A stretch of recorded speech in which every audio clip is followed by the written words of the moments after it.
Olá, tudo bem? Eu sou o pastor Magno Lessa e você é muitíssimo bem-vindo ao meu canal. Nesta aula, nós vamos estudar a lição de número 5, que tem por título Uma Perspectiva Pentecostal de Missões. Vamos aqui então ao nosso texto áureo, que se encontra em Atos capítulo 1, versículo de número 8. Mas recebereis a virtude do Espírito Santo, que há de vir sobre vós, e ser-me-eis testemunhas tanto em Jerusalém, como em toda a Judéia e Samaria, e até aos confins da terra. A verdade prática diz assim: o Espírito Santo derramado no Pentecostes, é o mesmo Espírito que Deus deseja derramar de novo na igreja da atualidade. Se você gosta do conteúdo que aqui é produzido e deseja nos ajudar a continuar aqui produzindo vídeos para o YouTube, gostaria de te pedir, se inscreva em nosso canal, curta este vídeo e também compartilhe. Nos ajude a crescer o canal e assim chegar a mais pessoas. Bom, vamos aqui à nossa palavra-chave. A palavra-chave da lição é pentecostal. E a lição, então, tem alguns objetivos. E quais são os objetivos que nós iremos tratar nesta lição? O primeiro objetivo vai ser apresentar uma perspectiva pentecostal de missões. Existe essa perspectiva? Se existe, iremos apresentar. O segundo objetivo será explicar a obra missionária após o evento do Pentecostes, que inaugura ali a igreja primitiva. E, em terceiro lugar, enfatizar a dependência do Espírito Santo na obra pentecostal de missões. Ou seja, sem a ajuda do Espírito Santo, não é possível fazer missões. Vamos aqui, então, à nossa introdução. Vejamos aqui o que o autor nos diz. Ele diz assim: uma característica notável do movimento pentecostal, desde o seu início, na virada do século passado, tem sido a paixão por evangelismo e missões. O pentecostalismo deu ênfase, melhor dizendo, desde o seu início, a missões. Prova disso é que o pentecostalismo brasileiro de Daniel Berg e Gunnar Wingre, que chegou aqui no Brasil, chegou aqui a partir de um entendimento missionário. Entenderam que deveriam vir ao Brasil, propriamente na cidade ali de Belém, no Pará, e ali pregar a mensagem pentecostal. Então, as missões, o ato de evangelizar, sempre marcou o pentecostalismo. Os cristãos pentecostais, eles entenderam a urgência da obra missionária. Prova disso é que a Igreja Pentecostal Assembleia de Deus se espalhou rapidamente pelo Brasil e também pelo mundo, pois viram a urgência em evangelizar, a urgência em pregar. Entenderam que Jesus poderia voltar, como pode voltar, a qualquer momento. E essa perspectiva da proximidade da vinda de Cristo fez com que os cristãos levantassem as suas mangas e fossem atrás das almas perdidas. Então, um dos pilares aí do pentecostalismo, sem dúvida nenhuma, é a obra missionária, é o investimento em missões, é o investimento em evangelização. Tanto é que os cristãos pentecostais, agora não só da Assembleia de Deus, mas outras denominações pentecostais, nos seus primórdios ali, por exemplo, buscaram fazer cruzadas evangelísticas com a finalidade de atingir mais pessoas e chegar a mais ouvidos, tá? Então, entenderam e encarnaram o ide de Cristo e de este que Jesus propõe, dizendo que os seus discípulos deveriam ir por todo o mundo e pregar o evangelho a toda a criatura. Então, nesta lição, nós estudaremos algumas das características que e marcaram o trabalho pentecostal em missões, que na verdade é uma marca da obra do Espírito Santo nestes últimos dias. Jesus nos chamou, fomos conquistados por Cristo e agora compete a nós conquistarmos outras pessoas, levar a mensagem a outras pessoas. Lembra do apóstolo Paulo, que tinha a mentalidade que ele foi conquistado e agora cabia a ele conquistar. Ele diz isso em Filipenses, capítulo de número 3, tá? Então nós fomos conquistados, abraçamos o evangelho, recebemos a mensagem do evangelho, essa mensagem do evangelho transformou a nossa vida, mudou a nossa perspectiva, nos fez novas criaturas e agora compete a nós apresentar essa mensagem a outras pessoas. Então vamos aqui ao nosso primeiro tópico, uma perspectiva pentecostal de missões. Em primeiro lugar, somos evangélicos. Historicamente, o evangélico é conhecido como alguém que enfatiza o compromisso pessoal com Jesus a partir do novo nascimento. Esta é a ênfase do povo pentecostal. Uma vez que a gente leva a mensagem do evangelho, a gente entende que quando o evangelho entra no coração de uma pessoa, essa pessoa então tem a sua vida mudada. E isso é marcado por um relacionamento com Cristo. Isso é marcado por um compromisso pessoal com Jesus a partir do novo nascimento. Lembra que Jesus, quando se encontra com Nicodemos em João, capítulo de número 3, o próprio Jesus diz a Nicodemos que Nicodemos deveria nascer de novo. E aquele novo nascimento, então, era importante para a sua salvação. É notório que Nicodemos, a princípio, não entende o que Jesus está tratando, que Jesus está propondo a ele. Mas nós hoje entendemos. É necessário um novo nascimento, nascer para uma nova vida, uma nova criatura. E uma vez que nascemos de novo, agora demonstramos um comprometimento pessoal com Cristo.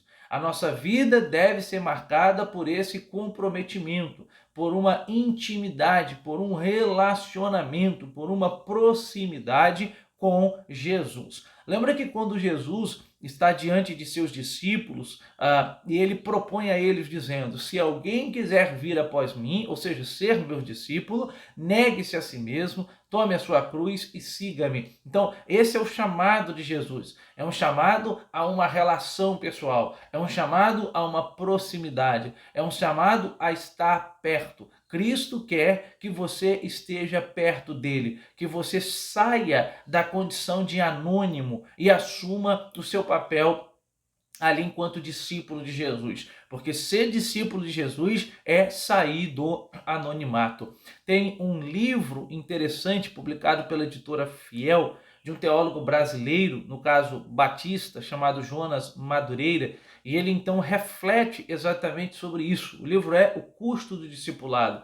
O que perdemos quando seguimos a Cristo? Porque ser discípulo de Jesus está mais ligado não àquilo que vamos ganhar, mas o que estamos dispostos a abrir mão para segui-lo. Em segundo lugar, os evangélicos enfatizaram a autoridade bíblica, a autoridade das Escrituras como única regra de fé e prática, como suficiente regra de fé e prática, acima de qualquer tradição eclesiástica, acima de qualquer pensamento teológico, estão as Escrituras. Ela é a única regra de fé e prática. É dela que emana a mensagem para alimentar as pessoas. É a partir dela que nós extraímos sermões, pregações bíblicas, ou seja, é a Escritura quem deve direcionar a nossa vida, a nossa trajetória, visto que ela é lâmpada para os nossos pés e luz para o nosso caminho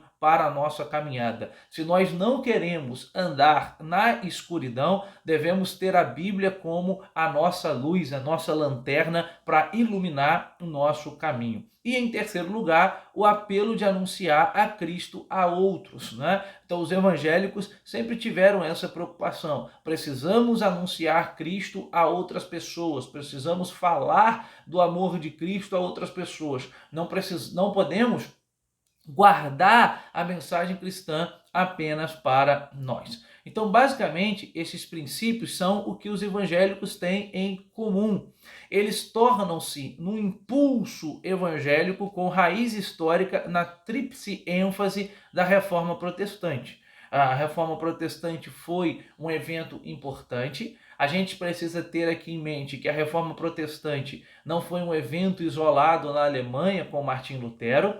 Lembrando que nós estamos há poucos dias aí de comemorar a Reforma Protestante, visto que se comemora no dia 31 de outubro, pois foi no dia 31 de outubro de 1517 que Lutero ali fixou as suas 95 teses na porta do castelo de Wittenberg, na Alemanha. Só que a reforma não ocorreu apenas na Alemanha. Lutero é um personagem da reforma. Nós temos outros personagens, como João Calvino, John Knox, Henrique VIII, enfim, outros personagens aí importantes na Reforma Protestante. E a Reforma Protestante levantou algumas bandeiras, dentre elas a bandeira da só a Escritura, sola Scriptura, a autoridade máxima é a autoridade que pertence à Escritura, levantou a bandeira de só a fé, ou seja, a salvação se dá unicamente por intermédio da fé. A salvação não reside naquilo que fazemos, naquilo que realizamos para Deus. A salvação não reside em méritos próprios, ou seja, eu não sou salvo pelos méritos que tenho, por aquilo que realizo, por aquilo que faço.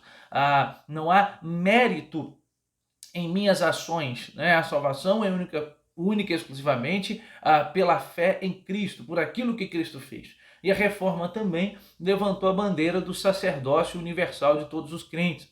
Isso, inclusive, era algo basilar na teologia de Martim Lutero. E o que seria isso? A ideia de que, a partir do momento que estamos em Cristo, nós não mais precisamos de um intermediário humano. Todos nós somos sacerdotes, né? Tomando aqui o texto de Pedro, né? de primeira Pedro, a primeira carta, quando ele fala que nós somos sacerdotes, né? Então, ou seja, nós não precisamos de intermediários humanos para chegar a Cristo. Cristo é o nosso único intermediário a Deus, né? Só há um mediador e esse mediador é Cristo. Então, de acordo com o missiólogo, ou seja, são aqueles teólogos que se debruçam no estudo sobre as missões, Paul Pomerville, podemos dizer que o movimento pentecostal contribuiu com esse impulso evangélico, descrito acima, com a natureza dinâmica da fé cristã. Então, esse princípio envolve a atividade de Deus em termos do ministério do Espírito Santo. O Espírito Santo é quem nos impulsiona a pregar o Evangelho. Bom, vamos aqui ao segundo subtópico. Somos pentecostais. Com o termo pentecostal, nos referimos ao crente que crê na experiência do Espírito Santo que ocorreu com os apóstolos no dia de Pentecostes, de acordo com o livro de Atos. A crença de que a mesma experiência que ocorreu lá também pode ocorrer hoje em dia, ou seja, ela pode ser experimentada. Os pentecostais recebem esta nomenclatura em virtude do evento de Atos 2. O Atos 2, por exemplo, na verdade era uma festa, a famosa festa do Pentecostes, aonde os judeus deveriam ir a Jerusalém para agradecer a Deus pelo início da colheita do trigo. Essa festa é chamada de Pentecostes porque ela ocorria 50 dias após a Páscoa, daí a expressão Pente, né? 50 dias após a Páscoa. Era também conhecida como uma das grandes festas da peregrinação. Assim como a festa da Páscoa, que era uma festa da peregrinação que deveria ir até Jerusalém, a festa do Pentecostes também era uma festa da peregrinação. E nessa festa, que os judeus estão ali reunidos, os judeus de vários locais do mundo, acontece então o cumprimento da promessa que Jesus havia feito aos seus discípulos. Quando Jesus diz a eles que eles deveriam esperar em Jerusalém até que do alto eles fossem revestidos de poder. Então eles estavam em um local comum chamado cenáculo, eles estavam ali orando. Ali havia não só os 12 discípulos de Jesus, mas outras pessoas que acreditaram na promessa de Jesus, tanto homens quanto mulheres, e orando, o Espírito veio sobre eles, e eles então foram cheios do Espírito e começaram a falar em novas línguas, né? Impactados pelo poder de Deus.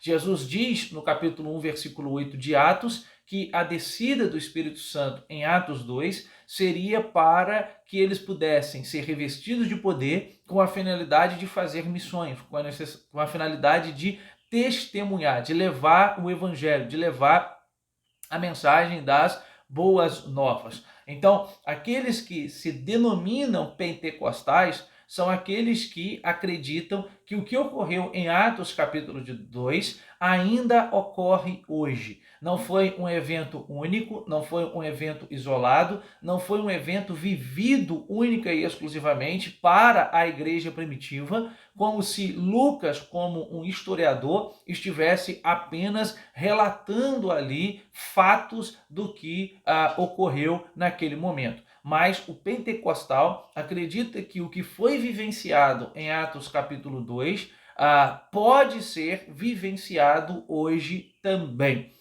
Porque para o pentecostal, o livro de Atos dos Apóstolos não é apenas um relato histórico de eventos que ocorreram na igreja primitiva, mas para o pentecostal, o evento ou o livro de Atos dos Apóstolos, ele pode ser repetido hoje, porque Lucas está registrando o que ocorreu lá, com a expectativa de que o que ocorreu lá continue ocorrendo. Então, há vários teólogos pentecostais que têm discutido essa ideia de que Atos não pode ser visto apenas como um livro histórico, mas Lucas também tem um interesse teológico. Então, Lucas seria uma espécie de historiador e também teólogo que está usando do argumento narrativo, ou seja, do gênero literário narrativo, para apresentar a sua teologia. E com isso nós temos alguns teólogos aí a nível de mundo, né, que defendem isso. Craig Keeney, um importante teólogo também pentecostal, Robert Menzies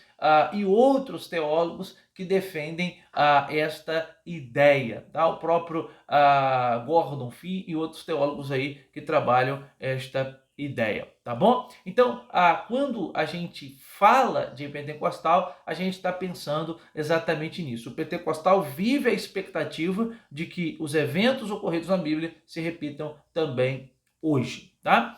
Bom, então, quando a gente também olha para a história, a gente consegue perceber que ao longo da história, essa experiência pentecostal ela foi perpassando ao longo da história. E ela remonta exatamente à ação do Espírito Santo no começo da igreja. E nós cremos na expectativa de que viveremos essa ação frequente, constante, ininterrupta do Espírito até Jesus voltar para buscar a sua igreja. Tá? Vamos aqui ao terceiro subtópico: contribuições pentecostais às missões. Uma das contribuições pentecostais mais significativas para as missões modernas, sem dúvida, é a ênfase do papel indispensável do Espírito Santo no complexo desafio de plantar igrejas onde Cristo ainda não foi anunciado. Esse entendimento está na base do importante crescimento evangélico depois das missões operadas pela obra pentecostal. Então a contribuição é essa, é entender que é urgente, é importante, é para já, é para agora o ato da evangelização, o ato da pregação, o ato do anúncio. E nesse sentido, É indispensável a ação do Espírito Santo. Por quê? Porque, primeiro, é o Espírito Santo quem nos impulsiona a missões. É o Espírito Santo quem nos alimenta o nosso desejo de fazer missões e de propagar a mensagem de alto e bom som para mais pessoas. Então, é o Espírito quem faz isso, né? Quem nos direciona a fazer isso. Logo, porque é o Espírito quem convence o homem do pecado, da justiça e também do juízo, tá? Então, é a ação do Espírito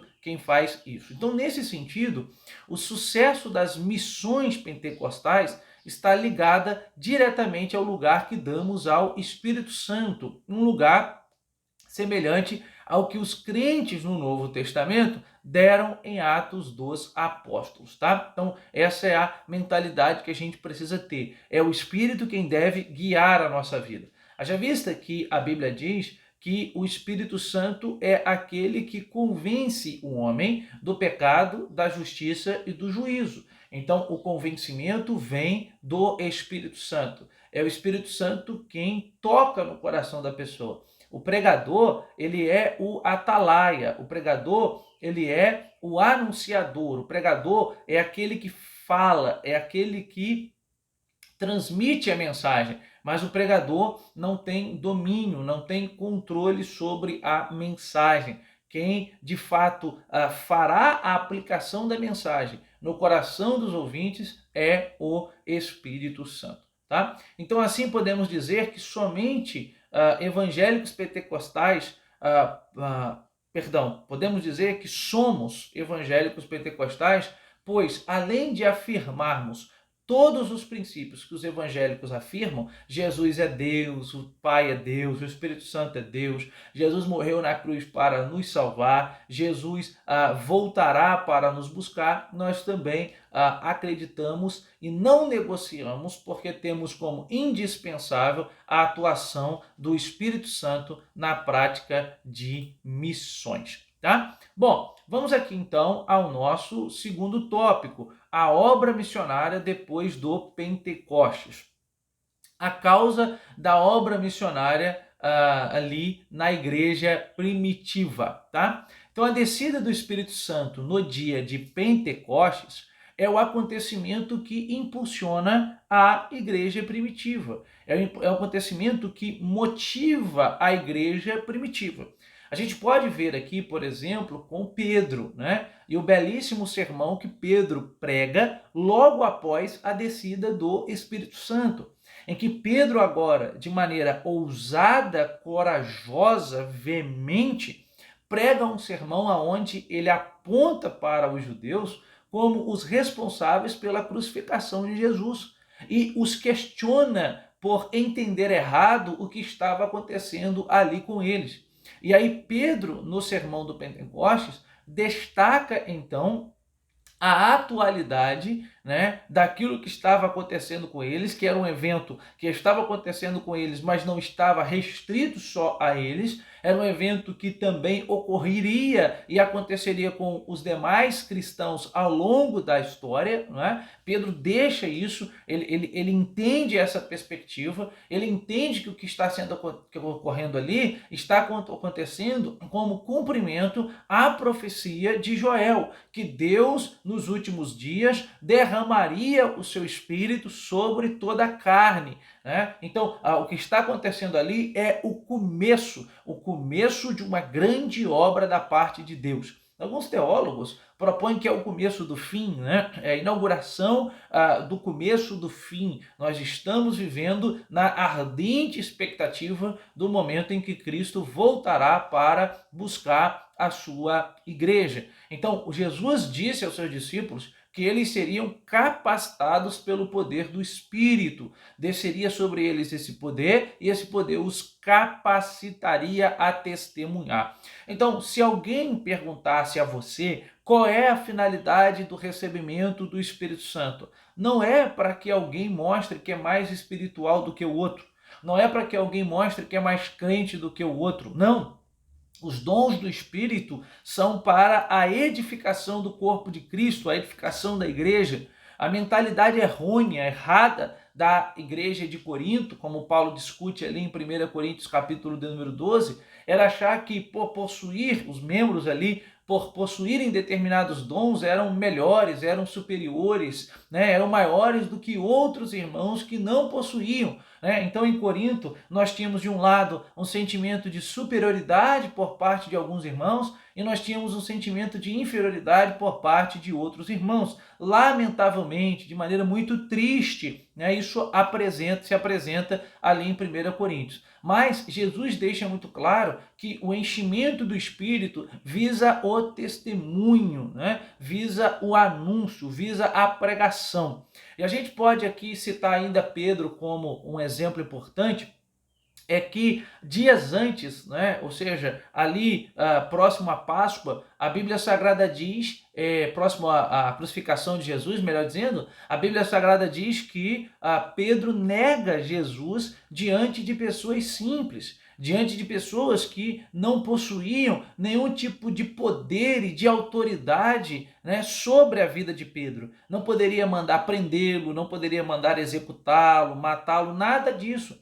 E Pedro simplesmente nega Jesus diante destas pessoas. Mas a Bíblia diz que após receber o Espírito Santo, Pedro é tomado de uma coragem, de uma ousadia tão grande, que ele se levanta para uma Jerusalém lotada, e aí sim pessoas que poderiam entender o ato da pregação dele como blasfêmia, mandar matá-lo, mandar prendê-lo, executá-lo, diante de judeus importantes e proeminentes da cidade e de outros locais, Pedro prega apontando o dedo para essas pessoas e dizendo a essas pessoas o quanto errado foi a atitude delas. Então, isso é muito belo, isso é muito bonito, é muito notório a gente perceber como a ação do Espírito Santo mudou a perspectiva e a ação de Pedro. E depois, ao longo de Atos dos Apóstolos, Lucas vai nos deixar registrado como que o Espírito foi direcionando as missões, como que o Espírito foi conduzindo Pedro, Filipe, Paulo, Barnabé, Silas, e aqueles que fizeram ali missões no começo da igreja primitiva. Então, o período em que a igreja cristã viveu o seu maior crescimento foi durante o primeiro século da nossa era, porque durante o primeiro século começou ali um poderoso movimento de missões. Então, nesse sentido, os primeiros 8 capítulos do livro de Atos explicam a razão desse crescimento. Antes de sair para alcançar o evangelho, primeiro os discípulos deveriam ser revestidos de poder e foram revestidos de poder, e isso se cumpriu em Atos capítulo 2. A minha oração, o meu louvor a Deus e o meu pedido a Ele é que Deus derrame de maneira efusiva e poderosa, ou continue derramando, continue nos enchendo, porque quando Paulo escreve Efésios, no capítulo 5, Paulo diz: não vos embriagueis com o vinho que a contenda, mas enchei-vos do Espírito. A expressão enchei-vos ali, o verbo que aparece ali, é um verbo que está no presente, que indica uma ação em continuidade. Então Paulo entende que o enchimento não é momentâneo, único, só para um momento específico, mas o enchimento é contínuo. Meu desejo então é que Deus continue nos enchendo com o seu Espírito para que continuemos aí pregando o Evangelho e anunciando o poder de Deus com efusão, com glória e com graça às pessoas que necessitam ouvir a mensagem do Evangelho, a mensagem pentecostal. Tá? Bom, segundo subtópico, a expansão missionária da primeira igreja. Depois de serem cheios do Espírito Santo, os discípulos puderam compartilhar a mensagem do Evangelho de Jesus Cristo com outras pessoas, além das fronteiras da Palestina, ou seja, o Evangelho saiu daquela região próxima e o Evangelho chegou a locais mais longínquos. E isso fica muito claro, sobretudo, com as pregações do apóstolo Paulo. Por exemplo, quando Paulo escreve a sua carta aos Romanos, Paulo entende que já havia cumprido ali a obra missionária naquela região da Ásia Menor e ele estava desejoso em continuar levando o evangelho para locais mais longínquos. E existe um desejo ardente em Paulo em levar o evangelho até a Espanha. Paulo quer que a Espanha seja impactada pelo poder do evangelho. E vários comentaristas bons sobre Paulo, como M.T. Wright, Jerome O'Connor, acreditam que de fato Paulo conseguiu pregar na Espanha. Tá? Então, assim, o evangelho rompeu fronteiras, o evangelho rompeu os limites da Ásia Menor e chegou em locais mais longínquos. Tá? E o livro de Atos ele vai nos relatar aí de forma detalhada essa preocupação missionária de Paulo e dos outros apóstolos de fundar igreja, de estabelecer igreja, de instruir pessoas, de aconselhar pessoas. Paulo, por exemplo, quando ele não podia estar presente, ele se fazia presente por meio das cartas, tá? Então, embora o livro de Atos dos Apóstolos destaque a atuação missionária de Paulo, que de fato foi considerado aí o maior missionário da igreja, nós temos outros nomes que pregaram em outros lugares, como Barnabé, que eu já disse, Silas, João Marcos, Apolo, Áquila, Priscila e outros, tá? Filipe. Então, desde o começo da igreja, a gente já observa as missões transculturais. O Craig Keeney tem um livro denominado A Hermenêutica do Espírito, publicado aqui em língua portuguesa pela editora Vida Nova, e é um capítulo onde ele reflete sobre missões transculturais, e ele diz que a ênfase das missões transculturais aparece em Atos capítulo 2, quando ocorre a descida do Espírito Santo e eles começam a falar em outras línguas, e as pessoas que ali estavam, né, começam a ouvi-los falar nos seus próprios idiomas, né, nos vários idiomas de vários povos de judeus espalhados que ali estavam em Jerusalém. Craig Keeney diz, ali já começam as missões transculturais, e ele diz, está vendo como Deus enfatiza as missões transculturais, proporcionando que eles falem no idioma daquelas pessoas para que o evangelho seja comunicado àquelas pessoas. Então, missões, de fato, está no coração de Deus. Deus, ele deseja que façamos missões e o nome dele seja glorificado através de nossas vidas. O meu desejo, portanto, é que Deus desperte-nos para a ação missionária, para a obra missionária, para a obra da evangelização. E o meu desejo é que Deus seja glorificado através de nossas vidas, tá? Bom, o terceiro subtópico, Deus não faz acepção de pessoas. O apóstolo Pedro, um missionário cheio do Espírito, reconheceu que todos os seres humanos são alvos do amor de Deus. Nós temos aqui, né, o famoso texto ali de Cornélio, né, na casa de Cornélio, quando Pedro tem dificuldade de ir à casa de Cornélio, porque era muito zeloso com a observância da lei, principalmente a questão dietética, né? E Deus o comissiona e o direciona para lá, mostrando que Cornélio era importante. Nós vemos Paulo, por exemplo, que era um perseguidor incisivo, brutal, por vezes cruel, né? Prendia cristãos, brutalizava cristãos, seja de ordem física ou de ordem psicológica, consentia com a morte desses cristãos, né? Um perseguidor que a igreja primitiva, inclusive, teve dúvidas sobre a sua conversão e assim por diante, e Deus fez deste homem, como anunciou Ananias no capítulo 9, um vaso escolhido. Então, o apóstolo Paulo relata, ou melhor, o apóstolo João relata que Deus ele tem interesse em salvar todos os homens. Deus quer salvar a humanidade. O amor de Deus não é restrito apenas ao povo brasileiro. O amor de Deus não é restrito apenas àqueles que os amam, né? O amor de Deus é extensivo a todas as pessoas. Pessoas que já viveram, pessoas que vivem e pessoas que viverão. Deus ama a todos. Diz João capítulo 3, versículo 16, porque este Deus amou o mundo de tal maneira que deu, que entregou.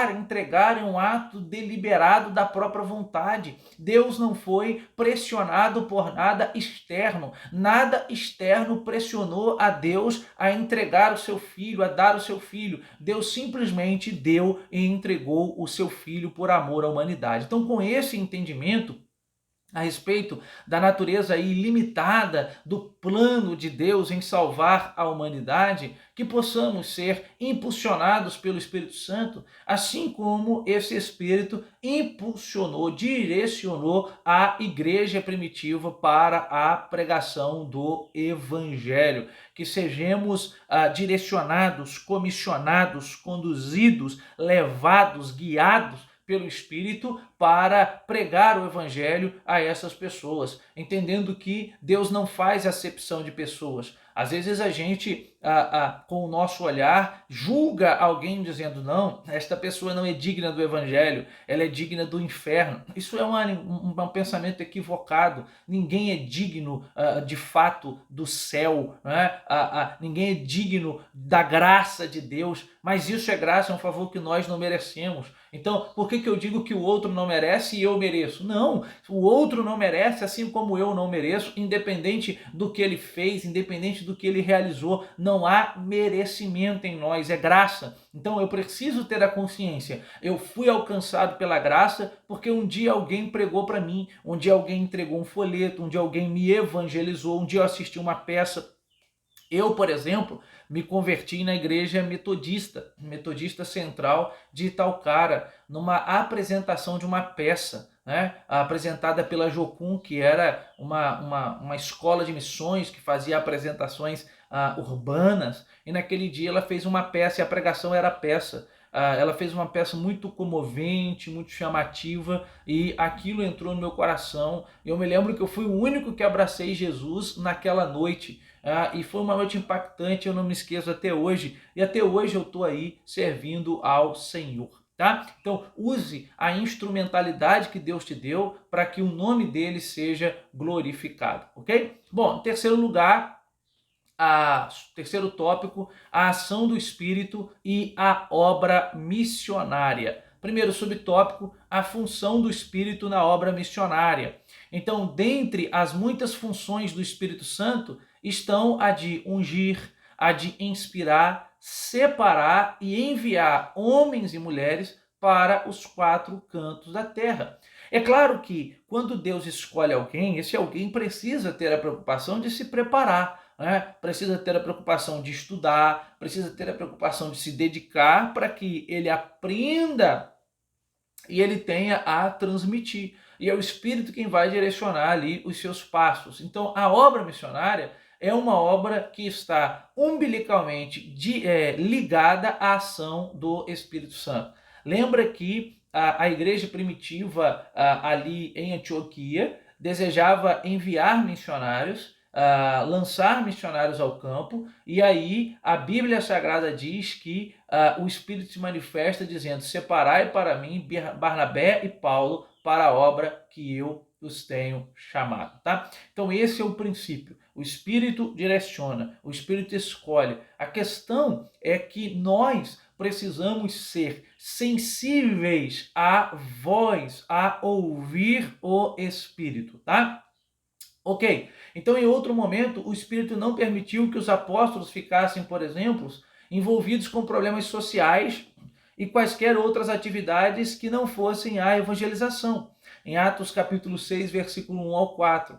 Então os cristãos primitivos, por seu turno, eram fiéis também em sua contribuição, o que ajudava a obra missionária. Eu disse certa vez que missões a gente faz com os pés, com as mãos e também com os joelhos. Se faz com as mãos daqueles que contribuem para a obra missionária, se faz com os pés daqueles que se lançam, daqueles que vão realizar a obra missionária, e se faz com os joelhos daqueles que oram pela obra missionária, tá? Então, que Deus aí nos desperte a contribuir, se a gente não pode ir, né, fazer missões em outros países, que a gente possa orar por aqueles que lá estão dando a sua vida pela causa do Evangelho. Tá? Segundo subtópico, o Espírito Santo capacita para a obra. Então o Espírito Santo é quem escolhe, o Espírito Santo é quem envia missionários para o anúncio das boas novas. Isso é evangelho. Evangelho é boa notícia. Evangelho é boa nova. Eu pergunto, quem não gosta de receber uma boa notícia? Quem não gosta de receber uma boa nova, é muito bom, e você foi chamado para fazer isso. Só que a consciência é que você não está sozinho na ação missionária. Quando os discípulos estavam sentindo uma espécie de abandono por parte de Jesus, em João capítulo 14, pensando que Jesus os abandonaria, né? Eles estão se sentindo órfãos, Jesus diz: eu vou enviar o outro Consolador, e o outro Consolador vai ajudar, vai aconselhar, vai auxiliar vocês aí no decorrer da obra. E foi exatamente isso que ele fez. O Espírito que fez lá é o Espírito que faz hoje. Nós não estamos sozinhos. O Espírito vai nos capacitar. É por isso que Deus deu o seu Espírito. Ele é o Consolador, né? Há um livro publicado em língua portuguesa sobre a Trindade no Evangelho de João, de um autor chamado Adrian Kostenberg. E o Kostenberg, ele usa a expressão presença auxiliadora. O Espírito é a presença auxiliadora de Deus em nosso meio. Então o Espírito Santo também é o instrutor dos ministros da palavra de Deus, no exercício da proclamação da mensagem no campo missionário. Não por acaso, a ação do poder do Espírito Santo na igreja é a característica mais surpreendente no livro de Atos, a ponto de o livro ter sido chamado o Atos do Espírito, né? Os Atos do Espírito. Inclusive, há um historiador eclesiástico chamado Justo Gonçalves, que ele inclusive tem um livro com este nome aí. Então, tanto o ministério público de Jesus quanto o ministério público da igreja primitiva foram marcados pela ação do Espírito Santo. E é exatamente isso que Lucas, no livro de Atos, busca nos mostrar, que o Espírito que esteve sobre a vida de Jesus, agindo sobre a vida de Jesus, é o Espírito que também está sobre a vida da igreja primitiva, agindo sobre a vida da igreja primitiva. Se você quer ler um pouco mais sobre isso, tem um livro publicado em língua portuguesa pela editora Carisma, chamado Empoderados para Testemunhar, do Robert Menzies, onde ele discute exatamente isso. Tá? E em terceiro lugar, Deus age por meio do Espírito. Né? E o autor traz aqui um importante livro para os pentecostais, na obra Verdades Pentecostais, do famoso e saudoso pastor Antônio Gilberto.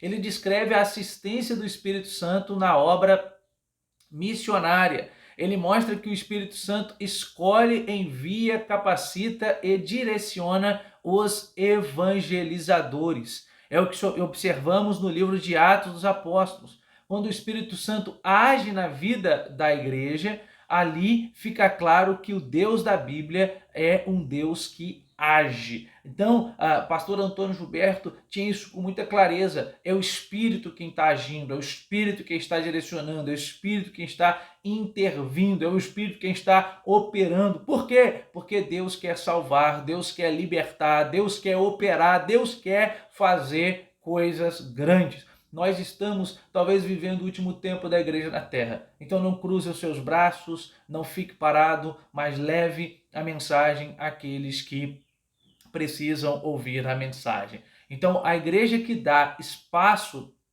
para a atuação do Espírito Santo será um celeiro de evangelismo, com eficácia e direção divina. Portanto, essa perspectiva de atividade do Espírito direta na obra missionária é uma ênfase dos pentecostais. Glória seja dada a Deus exatamente por isso. Que possamos continuar levando a mensagem do Evangelho. Vamos aqui então para a nossa conclusão. Então, nesta lição, nós estudaremos uma das mais importantes contribuições dos pentecostais para a missão ou as missões modernas, que é o poder atuante, vibrante, constante do Espírito Santo na igreja. Vimos que assim ocorreu no ministério terreno de Jesus, bem como no ministério terreno da igreja primitiva. E se a gente abrir o nosso coração, também ocorrerá em nosso meio. Tudo isso nos mostra que é fundamental, notório, indispensável para qualquer projeto missionário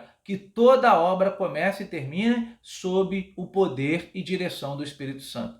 É essa presença santa que garante o sucesso e eficácia da obra missionária em pleno século XXI. Que Deus te abençoe, que Deus te guarde e que Deus continue falando em seu coração. Oremos para que Deus nos desperte a levar a sua obra, a sua palavra àqueles que precisam. Um grande abraço e até a nossa próxima aula.